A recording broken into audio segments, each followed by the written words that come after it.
श्री लक्ष्मी नारायण परब्रह्मणे नमः। श्रीमते रामानुजाय नमः। श्री वादि भीकर महागुरुवे नमः।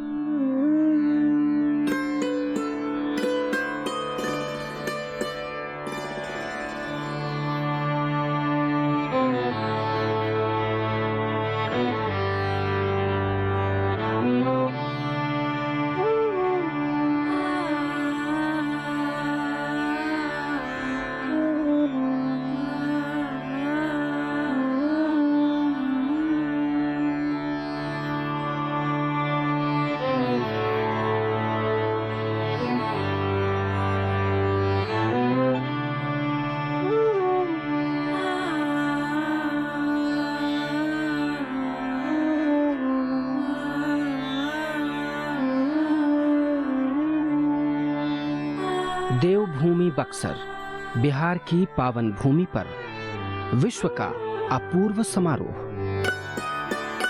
श्री लक्ष्मी नारायण महायज्ञ का भव्य आयोजन।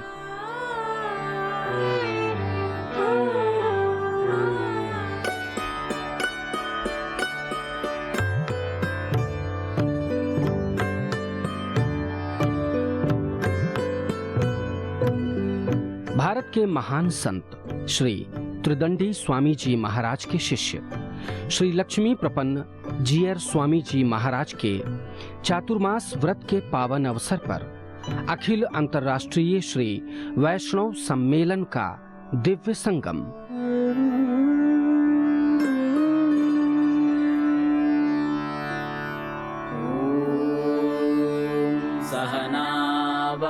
श्री जगदाचार्य श्रीमद विश्वक्सेनाचार्य श्री त्रिदंडी स्वामी जी महाराज की असीम अनुकंपा से पूज्य श्री त्रिदंडी स्वामी जी महाराज के शिष्य श्री लक्ष्मी प्रपन्न जीयर स्वामी जी महाराज द्वारा दिनांक 12 अक्टूबर 2013 से 18 अक्टूबर 2013 तक ब्रह्म मुहूर्त की आरती मन का अंधियारा दूर कर हृदय को पावन बना देती है। पावन ठाम की पावन महोत्सव की जय जय श्री सीताराम, जय जय श्री राधे श्याम, जय जय श्री श्रीमन नारायण। हरि ओम। शांति शांति शांति। ओम। दिन का प्रारंभ प्रभु स्मरण से हो तो क्या कहें, सभी आरती भजन का रसास्वादन कर रहे हैं। सूर्यो अजायत श्रोत्राद्वायुष्य प्राणस्य मुगा दग्निराजायत श्रीष्यते लक्ष्मीश पत्न्या। विश्वामित्र की तपोभूमि बक्सर में हो रहा है अंतर्राष्ट्रीय संत सम्मेलन।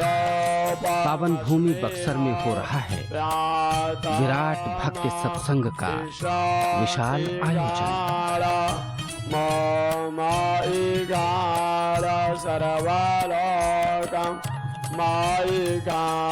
सर्वे भवन्तु सुखिनः, सर्वे सन्तु निरामया, सर्वे भद्राणि पश्यन्तु मा कश्चित् दुःख भाग् भवेत्। इसीलिए परम पूज्य श्री जीयर स्वामी जी महाराज ने यह विशाल आयोजन किया है। भोर होते ही वातावरण में श्रद्धा भक्ति के स्वर गुंजायमान होने लगते। आरती भजन के स्वर हृदय में प्रभु भक्ति का भाव जागृत करते हैं। परम वंदनीय श्री लक्ष्मी प्रपन्न जीयर स्वामी जी महाराज के सानिध्य आरती का विहंगम दृश्य मन को पवित्रता से भर देता है। कुछ देर के लिए ही सांसारिकता से मन उचाट हो जाता है। जीवन की सार्थकता मन में उद्वेलित होती है। भक्त आरती में सम्मिलित होकर प्रभु की असीम कृपा प्राप्त करते हैं। प्रभो हरे श्री सामूहिक रूप से प्रभु की आराधना में सभी सम्मिलित होकर भाव विह्वल हो जाते हैं। प्रभु भक्ति का दिव्य प्रसाद सभी ग्रहण करते हैं। रामानुजम यतिपति प्रणवामि मूर्धना श्रीनगरिया महापुण्यां तां परिणयोतरे तटे श्री तिन्त्रिणी मूलधामिनी शतकोपाय मंगलम नित्य श्री नित्य मंगलम। हरि ओम केशवाय नमः, ओम नारायणाय नमः, ओम माधवाय नमः, ओम गोविंदाय नमः, ओम विष्णवे नमः, ओम मधुसूदनाय नमः, ओम त्रिविक्रमाय नमः, ओम वामनाय नमः, ओम श्रीधराय नमः, ओम ऋषिकेशाय नमः, ओम पद्मनाभाय नमः, ओम दामोदराय नमः, यज्ञनारायणाय नमः, श्रीरामाय नमः, रामभद्राय नमः, रामचंद्राय नमः, शाश्वताय नमः, राजीवलोचनाय नमः, श्रीमते नमः, राजेंद्राय नमः, रघुपुंगवाय नमः, जानकी वल्लभाय नमः, जयत्राय नमः, जितामित्राय नमः, जनार्दनाय नमः, विश्वामित्रप्रियाय नमः, श्रीकृष्णाय नमः, कमलानाथाय नमः, वसुदेवात्मजाय नमः, सनातनाय नमः, अव्यक्ताय नमः, लीलामानुष विग्रहाय नमः, श्रीवत्स कौस्तुधराय नमः, ओम हरे नमः, ओम परमात्मने नमः, लक्ष्मी नारायणाय नमः, लक्ष्मी वैकुंठनाथाय नमः, लक्ष्मी वेंकटेशाय नमः, लक्ष्मी नरसिंहाय नमः, लक्ष्मी हयदेवाय नमः, लक्ष्मी बटुकमामनाय नमः, लक्ष्मी गजेंद्र मोक्षाय नमः, तुलसी शालग्रामाय नमः, गौड़ारंगनाथाय नमः, सीतारामचंद्राय नमः, राधा कृष्णाय नमः, बद्री विशालाय नमः, मुक्ति नारायणाय नमः, वरदराजाय नमः, जगन्नाथाय नमः, आदिकेशवाय नमः, श्री वेदाय नमः, श्रीमद्वाल्मीकि रामायणाय नमः, श्रीमद्भागवत महापुराणाय नमः, श्री विष्णु पुराणाय नमः, श्रीमद्भगवत गीताय नमः, रामचरितमानसाय नमः, वैदिक सनातन सदग्रंथाय नमः, वैदिक सनातन सद्धर्माय नमः, वैदिक सनातन सद आचार्याय नमः, अस्मद् गुरुभ्यो नमः, अस्मद् परम गुरुभ्यो नमः, अस्मद् सर्व गुरुभ्यो नमः, श्रीमते रामानुजाय नमः, श्री परांकुशदासाय नमः, श्रीमद यामुनमनये नमः, श्री राम मिश्राय नमः, पुंडरीकाक्षाय नमः, श्रीमन्नाथ मुने नमः, श्रीमते सतगोपाय नमः, श्रीमते विश्वक्सेनाय नमः, ओम श्री नमः, ओम श्रीधराय नमः, ओम श्री प्रतिवाद भयंकर महागुरवे नमः, अनंताचार्य श्री राधेस्वामी नमः, परमाचार्य श्री रामकृष्णाय नमः, ओम विश्वबंध जगदाचार्य श्रीमद विश्वक्सेनाचार्य अस्मदाचार्य पूज्य गुरुदेव श्री तिदंडी स्वामिने नमः। ओम श्री नमः, अमृतोद्भवाय नमः, कमलाय नमः, सौंदर्य नमः, विष्णु पत्न्यै नमः, वैष्णव्यै नमः, वरारोहाय नमः, हरिवल्लभाय नमः, सारगणयै नमः, देवदेकाय नमः, लोक सौंदर्यै नमः, ओम महालक्ष्म्यै नमः, ओम महालक्ष्म्यै नमः, ओम नृत्यवाद्यादि गीतादि पुराण पठनादि राजोपचारै सकलै संतुष्टो भव राघव, संतुष्टो भव माधव, संतुष्टो भव माधवी, संतुष्टो भव देशिक, संतुष्टो भव आचार्य। मकरार के गुरउदर से तीर्थे जयत्रथे बने, सीधाश्रमे स्वयं जातम लक्ष्मी नारायणम भजे। मकरार के गुरउदर से तीर्थे चैत्रथे बने, सीधाश्रमे समजातम लक्ष्मी नारायणम भजे। श्रीमज्जयेन विजयेन च पूजितांग्रे नीला समरचित पदा विवाह मृदाब्द श्री भूमि दिव्य कर कंज समरजिदांग्र वैकुंठनाथ चरण शरणम प्रबद्ध में समासे असित पक्ष मित्र शुक्रवास रे शेने शाम समदभूतम विश्वक्षेन मुनि भज श्रियकांताय देवाय कल्याण अर्दिनाम श्री वैकुंठ निवासाय श्रीनिवासाय मंगलम लक्ष्मी सा विभ्रमालोल शुभ्रो विभ्रम चक्षुषे सर्वलोकानां वेंकटेशाय मंगलम आजन्मनाकुट शब्दात स्तन्यातन विलासन श्री शानव पुष्टाय श्री गोपाय मंगलम कुरेश कुरुकानाथ दासरथ्यादि देश गए तक्षिष्यावर्तने तस्मै यतिराजाय मंगलम मंगलाशासन परमदाचार्यो पुरोगमय सर्वैश्व पुरवाराचार्य सत्कृतायास्तु मंगलम सत्कृतायास्तु मंगलम। भगवान वामन की प्राकट्य स्थली, प्रभु श्री राम की गुरु स्थली एवं ब्रह्मर्षि विश्वामित्र की तपोभूमि इस दिव्य स्थली बक्सर बिहार में इस समय संत महात्मा विद्वान वक्ता और महापुरुषों का स्वागमन हुआ है। देश भर से आश्रमों अखाड़ों से कौन नहीं पधारे हैं और पधारे हैं करोड़ों भक्तों के भाग्य उदय हुए हैं, क्योंकि यहाँ श्रेष्ठ मानव जीवन निर्माण का दिव्य ज्ञान प्रसाद बंट रहा है। यहाँ मोक्ष का मार्ग प्रशस्त हो रहा है। बक्सर हवाई अड्डा बड़का नुआव में, जहाँ पिछले 4 माह से परम पूज्य श्री श्री लक्ष्मी प्रपन्न जीयर स्वामी जी महाराज का चातुर्मास व्रत संपन्न हो रहा है, वहीं अखिल अंतर्राष्ट्रीय श्री वैष्णव सम्मेलन के दिव्य संगम में सभी श्रद्धालु डुबकी लगा रहे हैं। इसी पावन भूमि बक्सर में वंदनीय श्री त्रिदंडी स्वामी जी महाराज की समाधि स्थली भक्तों के मनोरथ पूर्ण कर रही है। इस जगह पर पूज्य गुरुदेव श्री लक्ष्मी प्रपन्न स्वामी महाराज का इस चतुर्मास व्रत चल रहा है, जो कि हवाई अड्डा है। पूज्य श्री त्रिदंडी स्वामी जी महाराज का ये समाधि स्थल है और इस समाधि स्थल पर पूज्य श्री स्वामी जी महाराज का ये जो है 99 में समाधि इस जगह पर लिए थे। पतित पावनी भगवती मां गंगा के तट पर स्थित यह दिव्य आश्रम धर्म अध्यात्म की पताका को फहरा रहा है।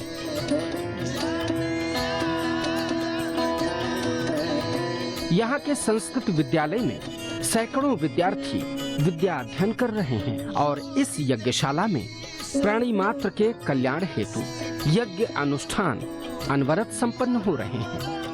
यह है दाक्षिणात्य शैली में निर्मित नौलखा मंदिर, जो अपनी भव्यता से आंखों को चुंधिया रहा है।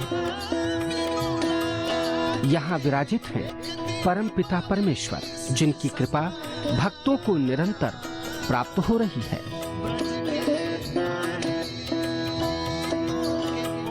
लक्ष्मीनारायण भगवान का मंदिर है। यहाँ जो भगवान विराजमान हैं स्वयं गंगा जी से मिले हुए हैं। और आश्रम के निकट है प्राचीन लक्ष्मी नारायण मंदिर, जहाँ लक्ष्मी जी संग नारायण विराजमान हैं।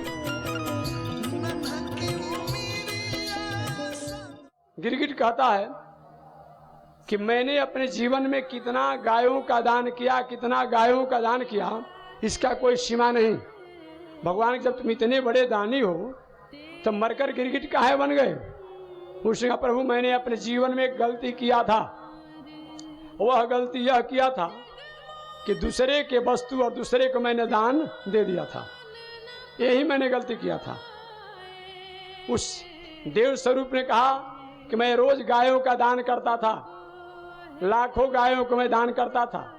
एक दिन एक सदाचारी ब्राह्मण की गाय मेरे दान के, मैं जो जिस गायों की झुंड को, जिस गायों के अपने आप में टोली को दान करता था संकल्प करके, उसी गायों में आकर वह मिल गई। मैंने विचार किया कि मेरी ही गाय होगी, परंतु वह गाय किसी एक दूसरे ब्राह्मण की थी। मैंने दूसरे की गायों को भी अपनी गाय समझ करके दान कर दिया। ये कौन कहते हैं? वो गिरगिट जो है, जो देव स्वरूप में हो गया और अपना परिचय बताया कि मेरा नाम राजा मृग है। क्या महाराज मैंने दूसरे की गायों को दान गलती से कर दिया। जिसकी गाय थी और जिसको मैंने गाय दान दिया था, जिसको गाय दान दिया था वो गायों को लेकर के जा रहा था, और जिसकी गाय थी अपनी गायों को ढूंढते हुए जा रहा था, खोजते हुए जा रहा था। दोनों की एक जगह मिलन हो गई। जिसकी गाय थी उसने कहा कि मेरे गायों को तुम चुरा कर ले जा रहे हो। जिसको गाय को दान में मिला था उसने कहा नहीं, ये गाय तो हमें राजा ने दान दिया है, ये महाराज आपका कैसा हो सकता है। दोनों में आपस में टकरार हुआ। दोनों कहे चलिए राजा के पास। तो जिस ब्राह्मण की गाय थी और राजा मृग जिसको दान दिए थे, दोनों लोग राजा मृग के यहाँ अपने आप पे पहुंचे। जिस ब्राह्मण की गाय थी उसने कहा महाराज आपने मेरी गाय को देने वाले दान कौन होते हैं, आपका क्या अधिकार होता है, मेरी गाय आपने काहे दान दिया। राजा मृग कहते मैंने अहंकार बस कह दिया, अरे भाई तुम्हारे पास भी जो गाय है वो भी कहीं न कहीं मेरे द्वारा दान दी हुई गाय होगी, इसमें झगड़ा क्या करते हो। एक गाय के बदले में तुम 1 लाख गाय उनसे ले लो, लेकिन झगड़ा मत करो। इस व्यक्ति की गाय थी, उसने कहा कि जब मैं लूंगा तो अपनी गाय लूंगा, दूसरे का गाय मैं नहीं लूंगा। राजा मृग कहे कि मैं कहा कि भाई 1 लाख नहीं तुम 10 लाख गाय ले लो, लेकिन जिस गाय को मैंने गलती से संकल्प करके दे दिया वो गाय को अपने आप पे तुम मत मांगो। उसने कहा कि नहीं, जब भी मैं लूंगा अपनी गाय लूंगा, अपनी गाय को लूंगा, अपनी गाय को लूंगा। समस्या का समाधान नहीं हुआ।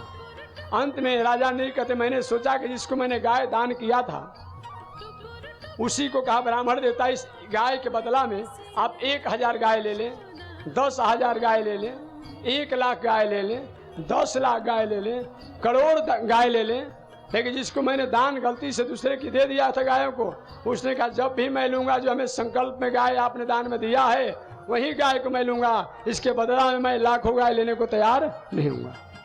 राजा मृग कहते कि मैं दोनों को समझाया, दोनों ब्राह्मण जब नहीं माने, अंत में जिसकी गाय थी और जिसको दान में मिला था, ये दोनों ने गायों को छोड़ करके और राजा को श्राप दिया, जाओ न्याय करने में तुम अपने आप अक्षम हो, न्याय तुमने अच्छा नहीं किया तो जाओ, और मुड़ी डोला रहे हो गिरगिट के समान, तो जाओ मर करके तुम गिरगिट हो जाओ।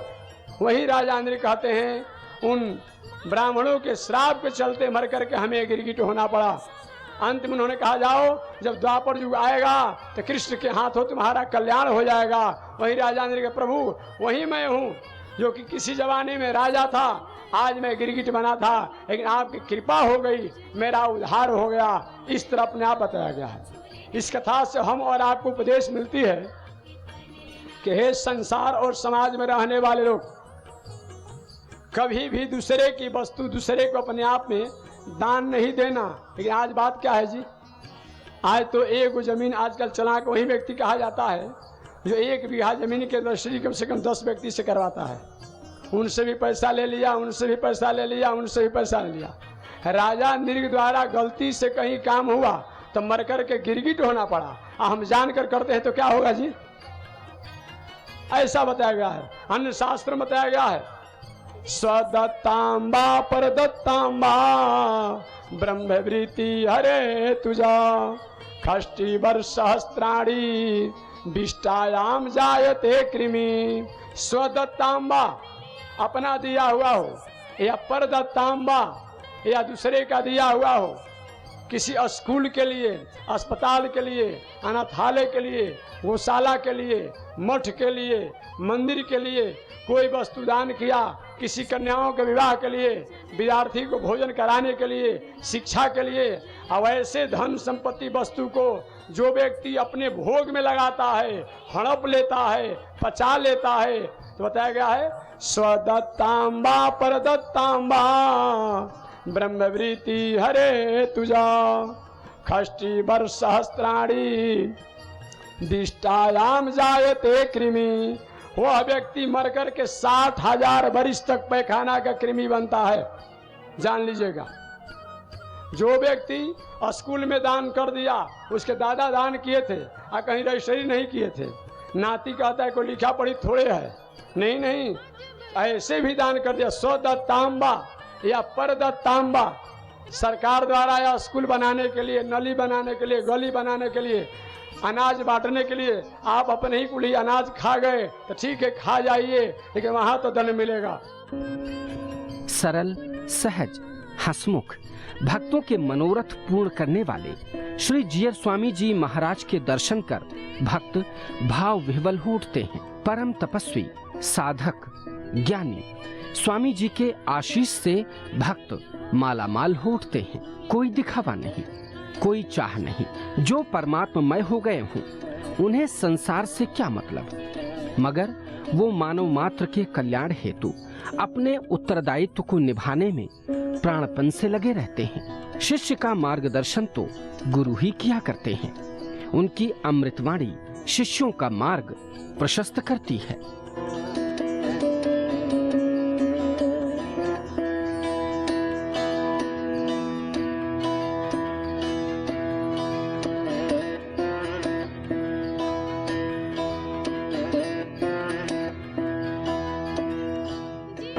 योग करने से हमारा कर्म जो है वो पवित्र। कर्म क्या है? सुबह से शाम तक लिया गया आहार, सुबह से शाम तक किया गया व्यवहार ही कर्म है। आपको पकड़ेंगे,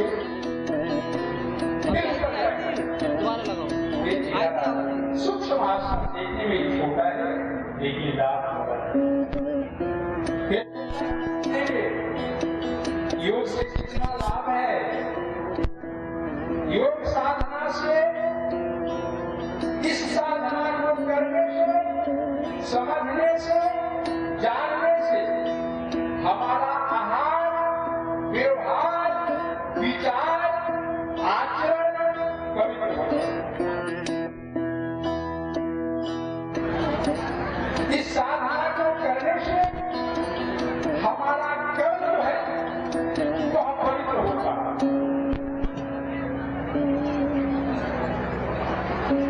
और कर्म क्या है? सुबह से शाम तक लिया गया आहार, किया गया व्यवहार, ये कर्म है। तो योग साधना से हमारा कर्म पवित्र हो जाता है। योग साधना से हम संस्कारवान बनते हैं। ध्यान देंगे, योग साधना से हम विवेकवान बनेंगे, विचारवान बनेंगे, चरित्रवान बनेंगे। आइए अब तीसरा प्राणायाम हम करेंगे, वायु प्राणायाम। पुनः सूक्ष्मासन और पुनः जो है योग का महत्व हमारे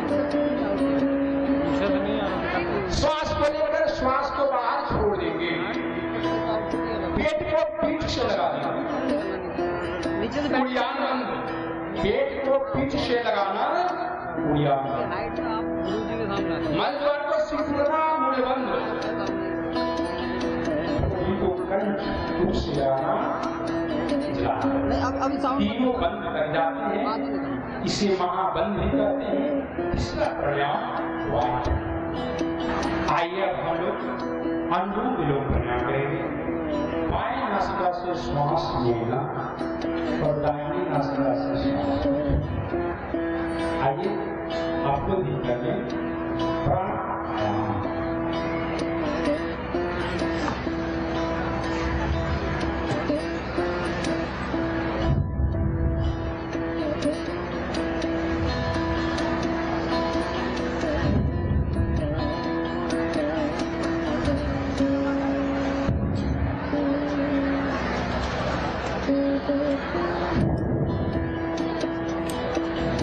प्रातः जो है ज्यादा से ज्यादा संख्या में आकर आप योग शिविर का लाभ लें, योग सीख लें। इसलिए कि योग का महत्व हमारे जीवन में बहुत बड़ा है। तो नित्य आप योग शिविर में आकर के योग को करें, समझे और समझे। आइए एक बात युवा सब पूरा शरीर जो है मुलायम हो जाएगा कभी आसन करने से।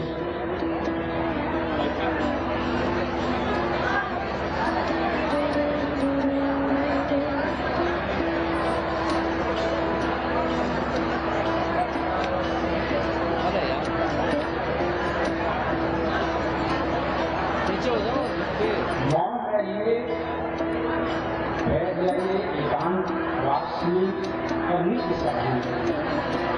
मौन में रहेगा तो साधना करने के को जाने देगा।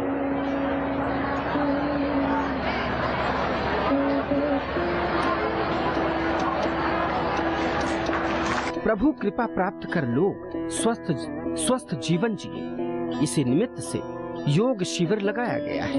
योगाचार्य आचार्य श्री योगेश जी महाराज प्रातः प्रतिदिन श्रद्धालुओं को योग से जोड़ रहे हैं। महर्षि वाल्मीकि लिखते हैं, बाल्यात् प्रभृति सुस्निग्धो लक्ष्मणो लक्ष्मीवर्धनः रामस्य लोक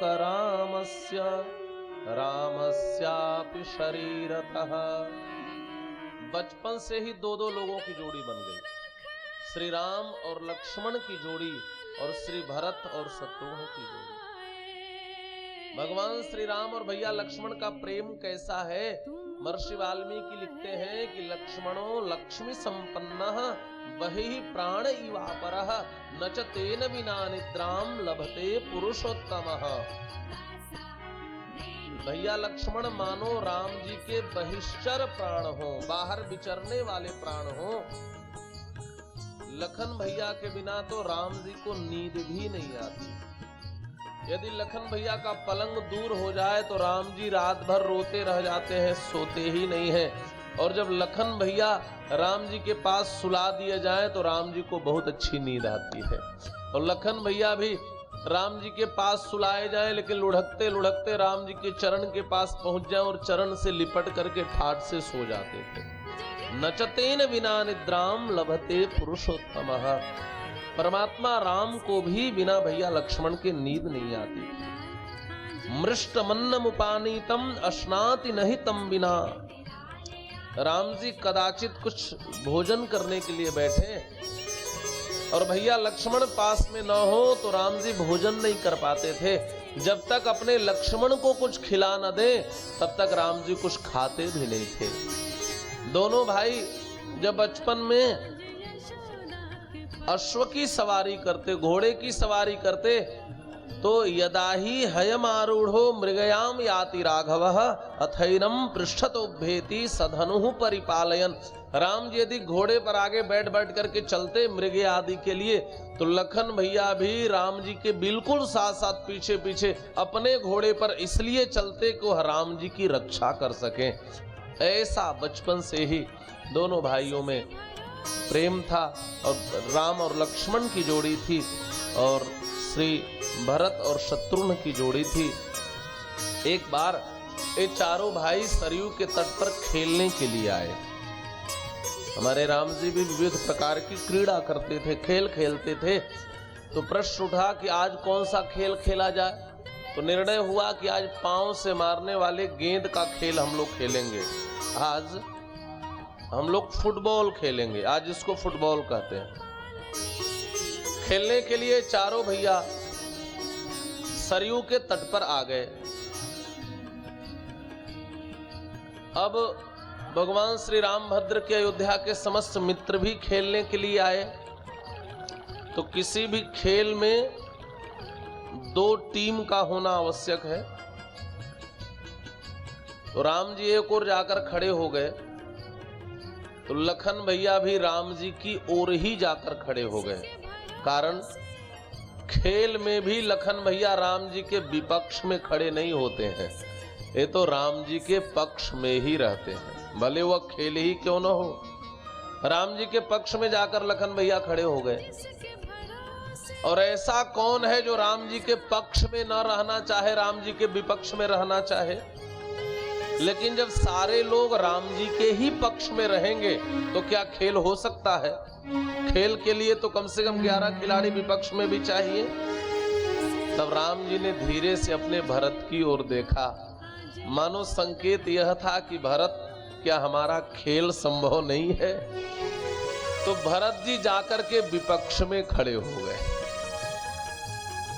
और गोस्वामी पाद भी लिखते हैं गीतावली में कि गन गन गोइयां बांट ले। फिर गिन गिन करके और भी खिलाड़ी बांट लिए गए, 11 इधर 11 उधर हो गए। किसी ने भरत जी से पूछा कि भरत, आप राम जी के विपक्ष में खड़ा होना चाहते हो? भरत जी ने कहा, यदि मेरे विपक्ष में खड़े रहने से मेरे प्रभु का खेल बनता है तो भरत तो अपने प्रभु के हर खेल में विपक्ष में खड़ा होकर के और अपने राघव भैया का खेल बना देगा। तो कोई व्यक्ति जब किसी को पहचानने की कोशिश करता है तो उसकी आंखों में देखता है, आंखों की तरफ देखता है।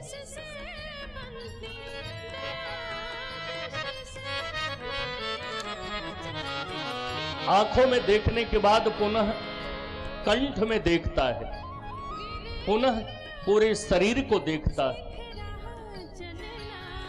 माता कौशल्या ने जब भगवान के कंठ को देखा तो क्या दिखाई दिया?